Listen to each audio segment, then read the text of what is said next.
आपका मैं ट्रांसफार्मर बता रहा हूँ। ट्रांसफार्मर की हिंदी क्या होती है? ट्रांसफर एक बार बोल दिया कोई बोल दिया। ट्रांसफार्मर की हिंदी क्या होगी? परिणामित्र होगी। अब आपको पहले पूछा जाता है कि ट्रांसफार्मर क्या होता है, तो आईटीआई के हिसाब से आप बताएंगे कि ट्रांसफार्मर क्या है। एक आपकी स्थैतिक युक्ति है। ट्रांसफार्मर क्या है? एक स्थैतिक युक्ति है जो एक ऊर्जा को दूसरे ऊर्जा में क्या करता है? बदलता है। वैसे आपको एक दूसरे से दूसरे ऊर्जा में बदलता नहीं है। ट्रांसफार्मर का जो मेनली काम है वो आपको वोल्टेज को बढ़ाना अथवा वोल्टेज को घटाना होता है। तो सबसे पहले आप लिखना प्रारंभ थोड़ा सा कर लीजिए।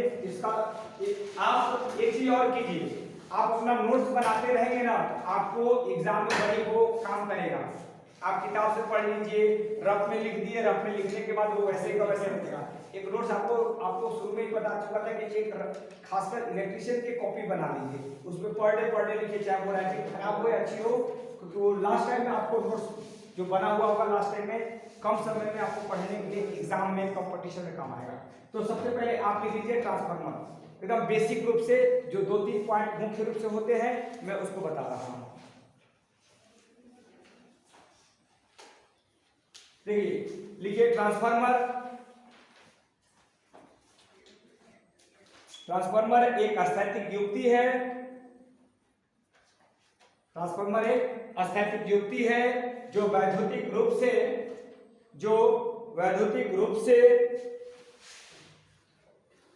एक परिपथ से दूसरे परिपथ में जो वैद्युतिक ऊर्जा को एक परिपथ से दूसरे परिपथ में रूपांतरित करता है।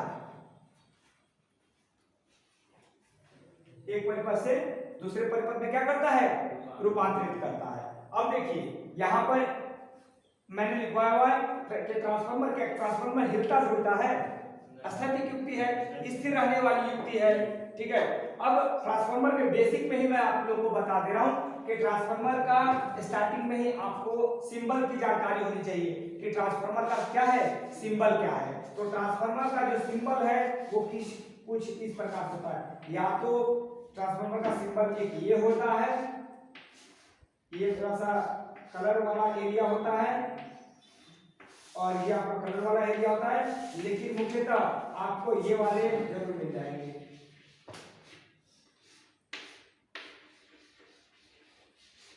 अब एक तरफ आपका एक प्राइमरी वाइंडिंग कहलाती है, सेकेंडरी वाइंडिंग कहलाती है।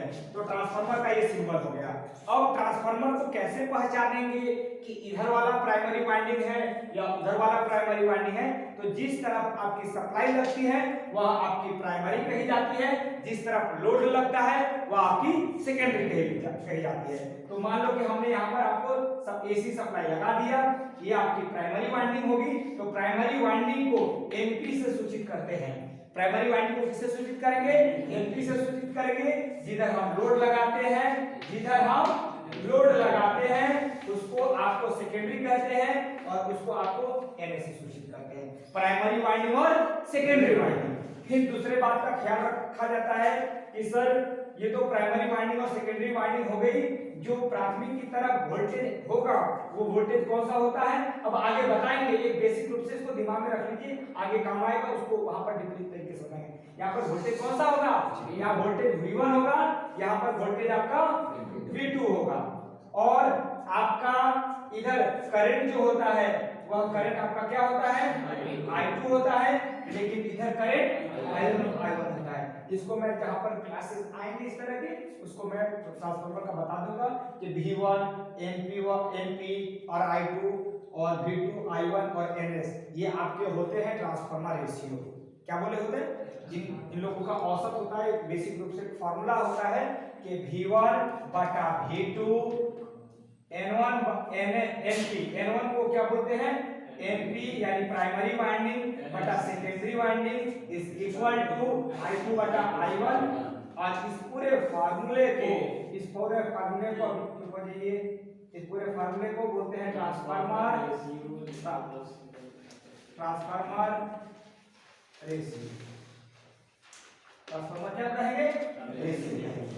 ठीक है, एक बार और ध्यान से सुन लीजिए ट्रांसफार्मर क्या है। ट्रांसफार्मर एक स्थैतिक युक्ति है जो वैद्युतिक ऊर्जा को एक परिपथ से दूसरे परिपथ में क्या करता है, स्थानांतरित करता है। स्थानांतरित नहीं करता तो प्राइमरी में तो करंट आके रुक जाता और सेकेंडरी में करंट सप्लाई होता ही नहीं, तो चुंबकीय फ्लक्स, चुंबकीय क्षेत्र जो भी हो वो नहीं बनता। दूसरी बात, कभी क्या इसमें जो चुंबकीय क्षेत्र बनेगा वो डीसी करंट से बनेगा अथवा एसी करंट से, या जब भी ट्रांसफार्मर में काम लोगे वो एसी करंट होना चाहिए। यदि डीसी करंट होगा तो क्या हो जाएगा, आवृत्ति तो उसकी जीरो होती है अतः वह क्या होता, जल जाता। ये प्रश्न पूछा जाता है डीसी की आवृत्ति कितनी होती है, बेसिक सा सवाल है। डीसी की आवृत्ति आपकी जीरो होती है जबकि एसी की आवृत्ति अपने भारत में 50 हर्ट्ज होती है। एसी की आवृत्ति कितनी होती है, 50 हर्ट्ज होती है। प्रश्न ये भी पूछा जाता है कि क्या हम ट्रांसफार्मर को डीसी स्रोत दे दें तो उसकी वाइंडिंग क्या होगी। डीसी स्रोत देंगे तो उसकी वाइंडिंग जल जाएगी। क्या होगी उसकी वाइंडिंग, जल जाएगी। एसी सप्लाई देने के बाद आप लोगों को मैं बेसिक रूप से कल बताया हुआ था कि जब इसको हम एसी सप्लाई देते हैं तो जो प्राइमरी वाइंडिंग होती है वह चुंबकीय क्षेत्र क्या करती है, स्थापित करती है। उसके बाद से आयरन प्लेट भी चुंबकीय क्षेत्र स्थापित करेगा, उसके बाद से सेकेंडरी वाइंडिंग भी चुंबकीय क्षेत्र स्थापित करती है। इस तरह से एक परिपथ से दूसरे परिपथ में ऊर्जा का क्या होता है, स्थानांतरण होता है, ट्रांसफर होता है। ट्रांसफार्मर को हिंदी में आपको आईटीआई है, आपको बेसिक रूप से उसकी हिंदी और इंग्लिश और नीमी वर्ड ये तीनों की जानकारी होना क्या है, जरूरी है। तो आपको पूछा जा सकता है परिणामित्र क्या होता है, तो वहां पर ये मत कहिएगा कि परिणामित्र तो हमको पढ़ाया ही नहीं गया। ट्रांसफार्मर की ही हिंदी होती है परिणामित्र। तो परिणामित्र एक प्रकार का इलेक्ट्रिकल उपकरण है जो वैद्युतिक ऊर्जा को एक परिपथ से दूसरे परिपथ में क्या करता है, ट्रांसफर करता है। और इसका सिंबल या तो ये हो जाएगा या तो ये हो जाएगा। एग्जाम में आपको सिंबल ही ये दे दिया, बोलेगा कि तो प्राइमरी में तो लपेटा जाता था, नहीं, इस तरह से कलई किया हुआ भी आपको सिंबल मिलेगा, लेकिन मुख्यतः रूप से सिंबल ये होता है। एग्जाम में आपको ड्राइंग में आ जाता है कि आप सिंबल बनाइए ट्रांसफार्मर का, ऐसा सिंबल बना देंगे। इसमें और भी बहुत सारे ट्रांसफार्मर आएंगे जैसे जैसे क्लास आगे बढ़ेगा, कौन से ट्रांसफार्मर होते हैं, कौन से ट्रांसफार्मर किस सिद्धांत पर काम करते हैं। फिर एक पूरे क्लास में आप लोगों को ट्रांसफार्मर के जो मुख्यतः 12 से 13 भाग हैं उसको आपको धीरे धीरे समझाएंगे। तो ये आपका क्लियर हो गया, ठीक है। ये आपने प्राइमरी वाइंडिंग की। हाँ देखो यहाँ पर एक सवाल और, ये आपका पहला क्लास है, बेसिक आप लोगों ने इसके पहले पढ़ा हुआ है, लेकिन बेसिक रूप से समझ जाइए कि आपको जहाँ से सप्लाई हम देंगे उधर जो वाइंडिंग की होगी वो आपकी प्राइमरी वाइंडिंग कहलाएगी। उधर जो वोल्टेज होगा वो V1 वोल्टेज होगा, जो सेकेंडरी, अभी मैं I2 की करंट की बात नहीं करूंगा, सेकेंडरी की तरफ जो वोल्टेज होगा वो V2 होगा, जो लपेट होगा वो आपका NS होगा, सेकेंडरी लपेट कहा जाएगा। लेकिन करंट इन दोनों के विपरीत होता है। V1 वोल्टेज है, I2 करंट होगा, यहाँ पर V2 वोल्टेज है, इसलिए ये है, इसलिए V1 की जगह पर V1 पे क्या हो रहा है, I2, इसलिए ये ध्यान रखिए। क्लियर हो गया। अब हम इसमें आगे चल रहे हैं, 2-3 पॉइंट है आप लोग लिख लीजिए, बहुत आसान है। इस ट्रांसफार्मर इस पर लिख लीजिए, पूछा जाता है कि ट्रांसफार्मर किस सिद्धांत पर काम करता है, तो लिख लीजिए ट्रांसफार्मर म्यूचुअल इंडक्शन के सिद्धांत पर काम करता है, जिसको कौन सा प्रेरण बोलते हैं, स्वप्रेरण की स्वप्रेरण। लिखिए ट्रांसफार्मर म्यूचुअल इंडक्शन, म्यूचुअल की स्पेलिंग में लिख दे रहा हूं, ध्यान दीजिएगा, MUTUAL, म्यूचुअल, ठीक है। म्यूचुअल इंडक्शन ब्रैकेट में लिख लीजिएगा सहप्रेरण, कौन सा प्रेरण, सहप्रेरण। म्यूचुअल इंडक्शन कर लीजिएगा भैया, म्यूचुअल इंडक्शन सहप्रेरण किस सिद्धांत पर काम करता है, सहप्रेरण के सिद्धांत पर काम करता है। और ट्रांसफार्मर की जो क्षमता होती है वो कितने परसेंट होगी, 98%। ट्रांसफार्मर की क्षमता जो होगी वो आपकी 98% होगी। अब देखो कल मैंने एक चीज बताया था, सपोज दैट 3 फेज का आपका ट्रांसफार्मर है, 3 फेज का ट्रांसफार्मर है, इसमें मान लो कि आपकी 3 सप्लाई क्या हो रही है, आ रही है, 3 सप्लाई आ रही है। इस 3 सप्लाई के कारण जो प्राथमिक वाइंडिंग में कौन सा क्षेत्र बना, चुंबकीय क्षेत्र बना, चुंबकीय क्षेत्र बनने के बाद आयरन प्लेट में भी चुंबकीय क्षेत्र बना, तो उसके बाद से सेकेंडरी वाइंडिंग में भी चुंबकीय क्षेत्र बना। बात तो सही है। इस क्रिया को क्या कहते हैं? इस क्रिया को ट्रांसफार्मर क्रिया कहते हैं, क्योंकि यह ट्रांसफार्मर द्वारा क्या हो रही है?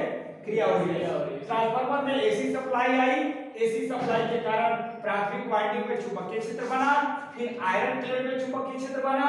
उसके बाद से क्योंकि ऊर्जा का स्थानांतरण होना ना, ऊर्जा एक बार यहां से होकर वहां थोड़ी जाएगी, जो भी रास्ते में मिलेगा, जो उसका वर्किंग फंक्शन है वो उसके साथ भी करेगा, तो ऊर्जा का स्थानांतरण एक जगह से दूसरी जगह तो हुआ।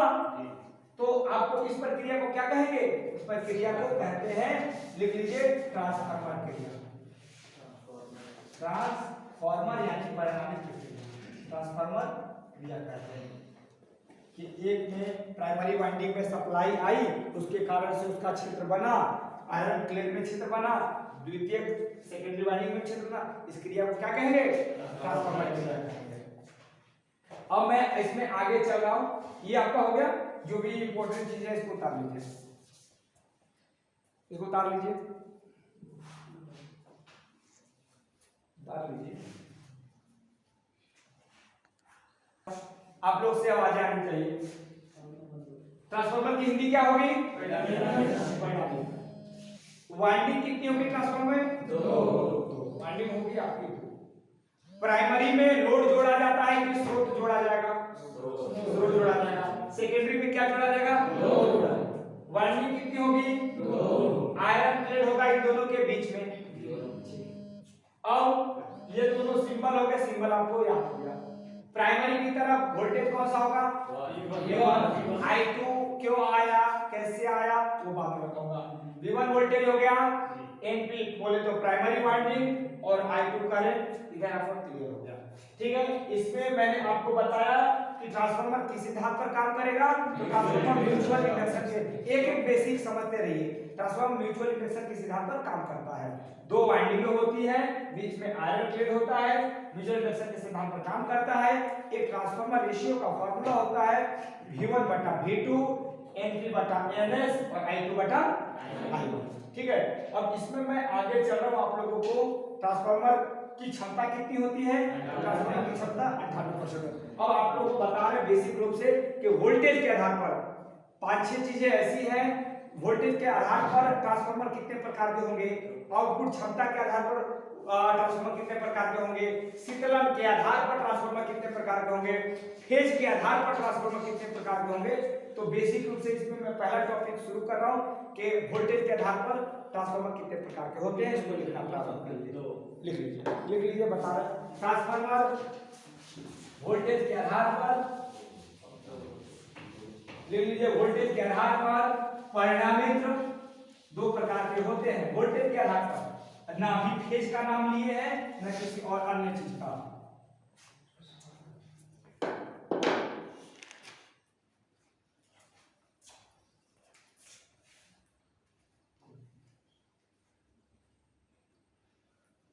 इसको आप देखिए,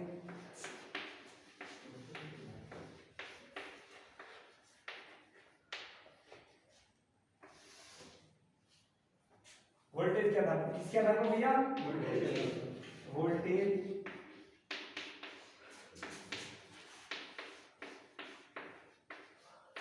के आधार पर। वोल्टेज के आधार पर कौन से होंगे? Step up, step down. Yes, step. आप लोगों को मैं हिंदी शुरू में ही लिखवाते चलूंगा ताकि आप लोग भूलिए मत। स्टेप अप और सेकंड क्या होता है? Step down. अब स्टेप अप और स्टेप डाउन की हिंदी आप बता दीजिए। इसका हो जाएगा अब चाहे की ऊंचाई, अब होगा ऊंचाई ना, ऊंचाई परिणामित्र, ऊंचाई परिणामित्र। जबकि सेकेंड वाला क्या होगा आपका? अपचायक परिणामित्र। इसको जल्दी से नोट कर लीजिए। अब एक चीज ध्यान दीजिएगा, आपको एग्जाम में कभी कभी डाउट हो जाएगा, अपचायक और उच्चायक में याद आएगा। इसको कर लीजिए, स्टेप अप है, उच्चायक होगा, और स्टेप डाउन है, इसको उच्चायक और अपचायक याद रखिएगा। फिर इसका काम क्या होता है, फिर इसकी वाइंडिंग कैसे होती है, कैसे पहचानेंगे कि अपचायक उच्चायक, इसको जल्दी से नोट कर दे ताकि इसमें बता रहे हैं।